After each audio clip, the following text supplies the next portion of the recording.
Hey folks, Schneider here. I've always believed that answers are a dime a dozen. I believe that answers are things that people, and myself included, just kind of make up. They're off the cuff. They're many times thinly disguised arguments. Questions, however, are tough. Great questions are what change the world. And a great question is one of those things that make you go, You see what I just did there? I went, I changed my perspective. I'm seeing in front of a car here, I'm seeing a water spigot over here.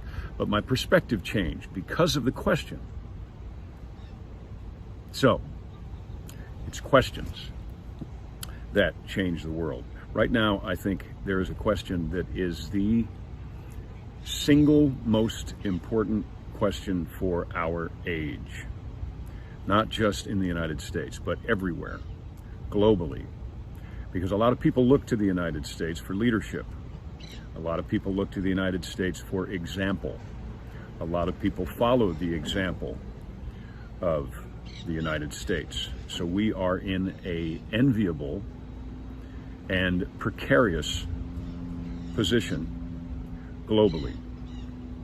All right, here's your uncomfortable question. This was asked to me and caused me to do countless hours of research. Now, I beg you, when you hear this question, don't just say, oh, blah, blah, blah. You know, your answer by rote. Remember, answers are a dime a dozen. Research this question. Find out if it has any basis in truth. Find out for yourself. And here's a little trick I use. When I am asked a tough question about a part of our history, I will try to find magazines or periodicals or articles that were written shortly after that period of time, or at least within 50 years of that period of time. Because as we all know, history has a tendency to be changed now, I think, daily, more so than ever before. Think about what people say about what the world was like when you were a child and see if you agree. You know, what was it really like in the 60s? What was it like in the 70s? Anyway, that's a bit of a squirrel. So I want you to research this uncomfortable question. And of course, now you've figured out, because of what's going on today, I'm talking about the period in our history called the American Civil War. So here's your question.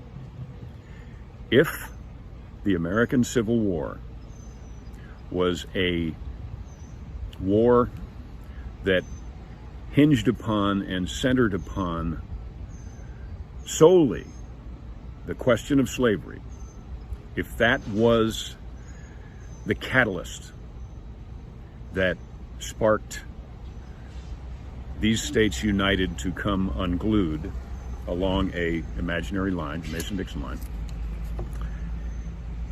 then why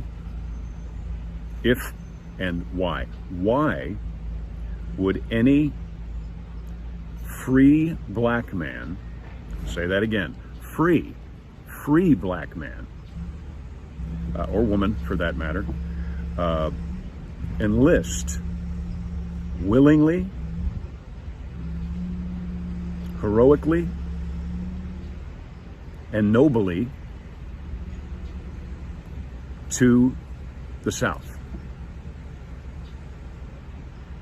Now, some of you are saying that's just not true. It's not true. Absolutely not true. Never happened. Okay, well, that was the question that was asked to me. I looked it up. I have read now hundreds of articles, and I urge you to do the same thing.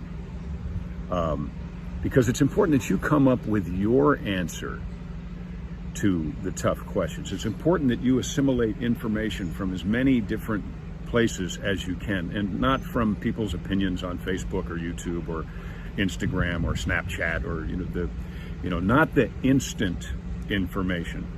Read history.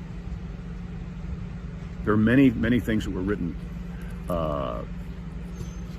before 1900, shortly after 1900, on the subject, as you can imagine, of Andersonville, of the Civil War, of all kinds of things, and those are wonderfully informative. They're a little difficult to read because I feel that people were much better read, and therefore people wrote a little more gloriously back then. So you might have to do what I do. I have a dictionary on my phone or on my Kindle. If I come up against a word, I don't know what it is, I tap it. And I find myself doing that in magazines and in real books too. I'm like tapping for a definition. But look up a word, mark it, learn a new word. Anyway, answer that question for yourself. Put the different perspectives you get when you ask that question into your own little recipe card file. I did that. I put it into my own little recipe card file, and I came up with my opinion. Not a community opinion, not someone else's opinion, but my opinion. And you are entitled to your opinion. You are absolutely entitled. We all are. We still live in the greatest country that has ever existed. I'm going to say that again. We live in the greatest country that has ever existed. And we are free to make up our own minds. However, I do believe that along with that freedom, we have a responsibility to not only think of uncomfortable or difficult questions, but to answer them for ourselves, and to not enforce our opinions upon other people. I don't believe we have that right. So, there's your question. Is it true that free black men, however many, enlisted willfully, gloriously, nobly into the Confederacy?